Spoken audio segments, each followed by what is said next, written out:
of times I make beats on a motif, which is what I performed on last night, a Yamaha motif keyboard. And a lot of times when I'm looking for sounds, I am drawn to those South Asian sounds, you know, and I think that is inextricably tied to who I am. Right. But that being said, I try not to limit myself in that way. I want to ask you something.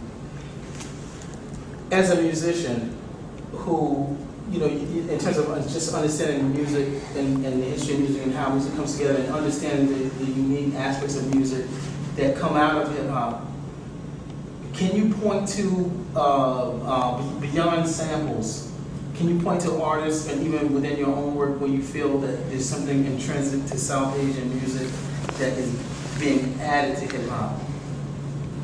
Well, I don't know, I guess instead of specific artists, what I normally think about is kind of that coexisting reciprocal relationship between South Asian culture being influenced by America and when I say hip-hop, I mean hip-hop America, but also that sort of simultaneously hip-hop is constantly redefining itself through influences of things like Bollywood and dance stuff too, not just music, but the way that Hindi movies kind of set up their dance stuff, you see that influence in hip-hop videos. And so I think, I don't know if I could pinpoint one artist that I per se look at as someone that I emulate per se, but it's more just sort of, I think a lot about this sort of coexisting reciprocal relationship. Does that make sense? It does make sense, but it's not what I'm asking. I think you see where I'm going with this? Well, I want to bounce off of what he's saying. Okay. Can you ask your question again? Because I think this coexisting thing is something really interesting, especially because, you know, when these songs first came out and they hit the radio, you know, when I first heard Bakari on the radio, Beware the Wolf, that's the Punjabi thing, I just, you know, I couldn't believe it. I had a lump in my throat. I didn't believe it. Good or bad? I don't know. I just didn't. I mean, this is the music I work in. I know the guy. And, you know, and I just did not think Hot 97 would fit in on the radio. Yeah. I did. I didn't think they'd play with, you know, Loved Into Us singing, you know, in hardcore Punjabi, the language that I grew up listening to. So I was like, wow, this is crazy. Like every time, you know, this whole wave of South Asianness that's been happening for like 10 years now. I don't know, like, why is it a shock? Because on one hand, you know, it's like some sort of cultural capital that's being gained or progress. On the other hand, you don't really feel like you were ever going to see that or whatever. That's a complicated thing. But some of the reactions that happened, not with the Punjabi MC song as much, but more with the Truth Hurts song, it was blatantly sampled. There was a lot of controversy. It was not credited. It was released. You know, sometimes you do that. You say, you know, you do it, and then if you get sued, you split the money. Like people take those calculated risks. There's a lot of criticism saying they're stealing our shit. It's just straight up. But that argument doesn't make sense to me because Bhangra specifically is produced in the exact same way, the way hip hop is produced. You know, it's the same stuff. It's the same thing, the bass lines and whatever. So it's more of a you know, it's not one from another. Culture isn't that like linear. You know, it's not that divided that it's like A took something from B. It's really messy, you know?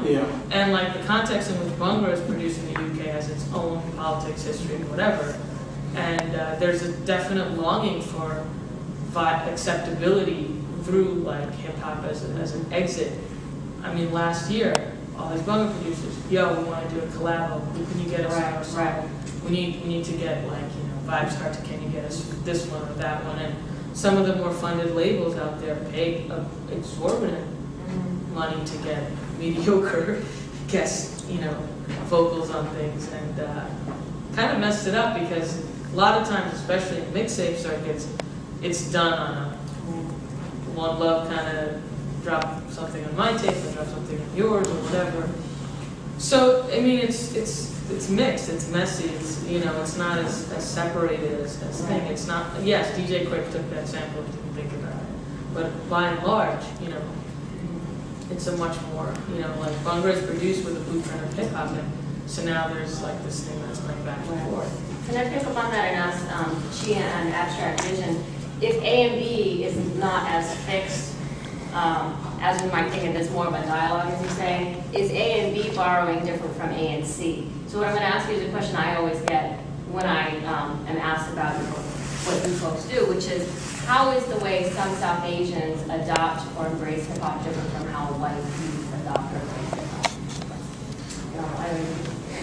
Well, I don't know, I mean, that's hard to answer because I'm not white, but,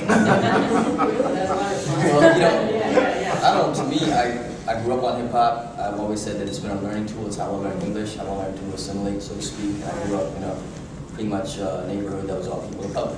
So I never looked at myself as a South Asian doing hip-hop. I was just a kid. I used to hang out with all the other kids on the block. So, to me, yeah, I don't know, to me it's just hip-hop, you know what I mean? And I think the whole South Asian in hip-hop thing is relatively new to me. Yeah. And I struggle with that a lot. It's fabricated. It's Yeah. fabricated category. Right, but I understand it's also important in the sense that it gives us a forum, and I know I get opportunities that a lot of my black friends who are also MC and are dope don't get that because they're just black. That's you know what I mean? Yeah. And that's difficult for me to come to terms with, but at the same time, I'm not in a position to say, well, I'm not going to do it. Right. So I mean, it is a struggle, and at the same time, you want to get heard. But it's also important to stay true to who you are and just and say, well, this is who I am, this is what I do. If you want to call it South Asian hip hop, whatever, it doesn't matter what you call it. It's what the music is ultimately. And just tagging on that, AZ, how do you identify as an artist? Well, I mean, for me, I'm just a fan first, and basically, I just was listening to whether it was Wu-Tang, whether it was Nas, the golden era of hip hop, which was 94, 95, and I was just inspired by that.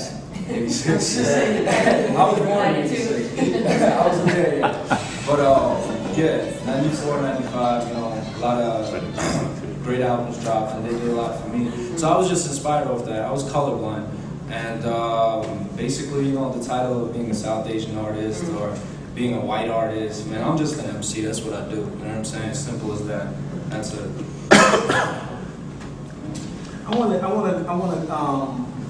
to come back to this thing because I don't know if I like the direction that you both took it in, but it wasn't really what I was asking. I mean, I think that there are various camps that discuss hip hop in different ways, right? There are people who talk about the lyrics and the lyrical content. There are people who talk about culture. There are people who talk about it as an art form in general. But then there's a musical conversation, right? So when we think about the entry of Public Enemy, for example, into hip hop, and Public Enemy bringing in all these new kind of musical elements and stretching the music beyond what it had been. What is the? I'm trying to think of the artist. It escapes me right now. But I mean, I guess what I'm asking is, let's say we were having this conversation with a Stanley Crouch, who's a jazz music critic, right? He would talk about the way music is used and done differently. And so I'm not a music critic like that. You know what I'm saying? But I find that to be an interesting part of the conversation. And as a person who is a musician, I'm curious just if that's something that you've thought about.